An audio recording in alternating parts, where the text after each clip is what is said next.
Logo após o fim do sistema feudal, o rei centralizou o poder em suas mãos, dominando a nobreza, estabelecendo a mesma moeda, os mesmos impostos, os mesmos pesos e medidas. Mas não era uma tarefa tão simples manter o poder em suas mãos. Algumas medidas teriam que ser adotadas para o controle total do Estado. A esse sistema de governo criado logo após a formação das monarquias, nós damos o nome de absolutismo monárquico.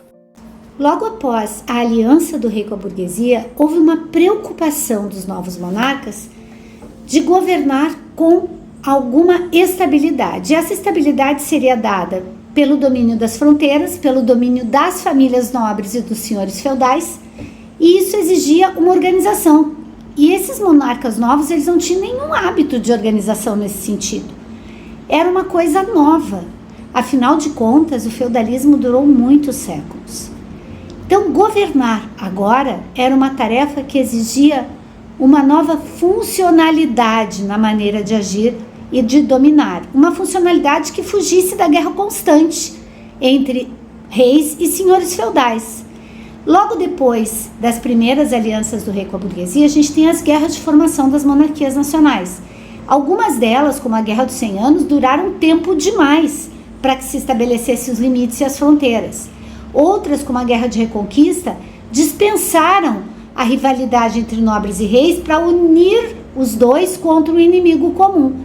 E a Guerra das Duas Rosas, que vai buscar uma nova ordem fora da família tradicional inglesa que até então governava, né? Que vão ser uma disputa de nobres pelo trono da Inglaterra. Então, essas três guerras de monarquia, logo depois que elas terminam, vai haver uma necessidade de estabelecer um novo governo, um governo que justificasse a sua existência e que realmente se reafirmasse como poder político. Bom, o que esse rei faria para se manter no poder, então, para garantir que ele tivesse um governo estável?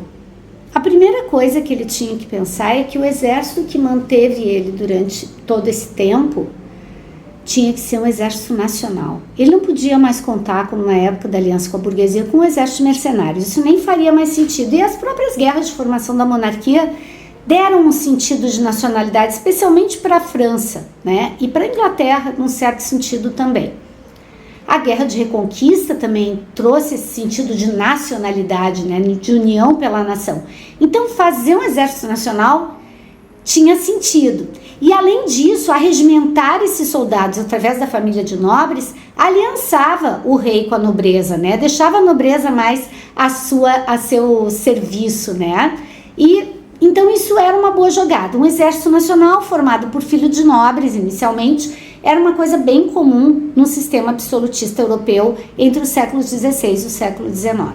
A segunda coisa era voltar a um costume que existia antes do sistema feudal, que era de formar um corpo de funcionários. Isso já era um costume dos impérios anteriores, tanto do Império Romano quanto do Império Franco, né? O Carlos Magno já se revestia de funcionários nacionais, de funcionalismo burocrático para lhe auxiliar no poder. Então, funcionários era muito, muito importante também.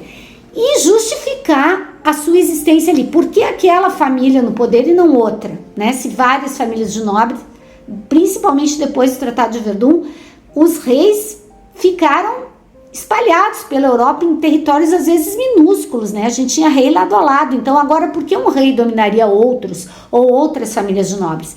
E essa justificativa ela acontece especialmente no século XVII através de uma teoria do principal bispo do rei Luís XIV, né, do rei francês Luís XIV, o Jacques Bossuet, que ele faz a teoria do direito divino dos reis, que os reis estariam ali governando aqueles reis e não outros, porque eram famílias que deveriam estar ali por escolha divina. Então, a religião, como um costume da antiga ética paternalista cristã, né, vindo justificar a existência do rei, vindo lá da Idade Média como a base de costume e lei novamente. Então, o direito divino dos reis. 3 pilares: um exército permanente, nacional, funcionários que garantissem bom funcionamento do governo e o direito divino dos reis, né, que justificaria a existência daquela família naquele lugar de poder. Então, esses são os 3 pilares do absolutismo que irão garantir ao rei uma estabilidade de governo e de poder. Bom, é importante destacar que o rei absolutista, ele tentava dominar todos os setores da sociedade. Foi desenvolvida uma política econômica de nome mercantilismo, que era uma política muito ligada àquele momento histórico também, porque junto com o absolutismo monárquico a gente tem o renascimento cultural, a gente tem as grandes navegações e tudo isso unido ao início do capitalismo comercial e das grandes descobertas. Então, o absolutismo ele vem acompanhado da política mercantilista, que é um assunto para uma outra aula, que era uma política econômica na qual o rei dominava a economia também.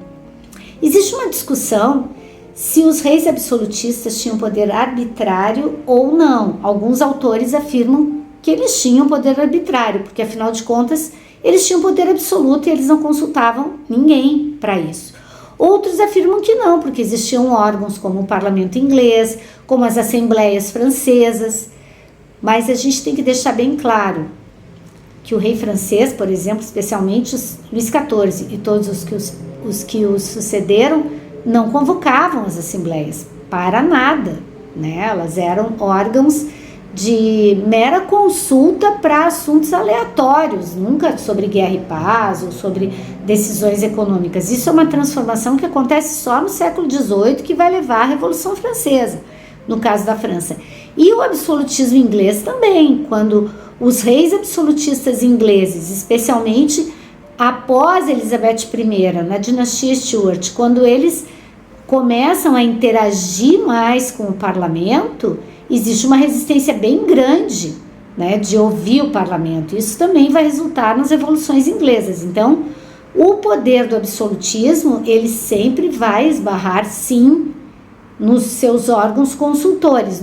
O incrível é que o fim do absolutismo se dá através da mesma classe social que colocou os reis no poder, a burguesia. O crescimento da economia, as transformações daquele momento histórico não combinavam com uma sociedade dirigida por uma pessoa só. Os interesses da burguesia eram múltiplos e o primeiro deles era a liberdade comercial. 2 revoluções vão colocar fim ao absolutismo europeu e vão trazer uma mudança de mentalidade que prevalece até hoje nos sistemas ocidentais. As revoluções inglesas e a Revolução Francesa. Sobre as 2 tem vídeo aqui no canal. Bons estudos! Até a próxima aula!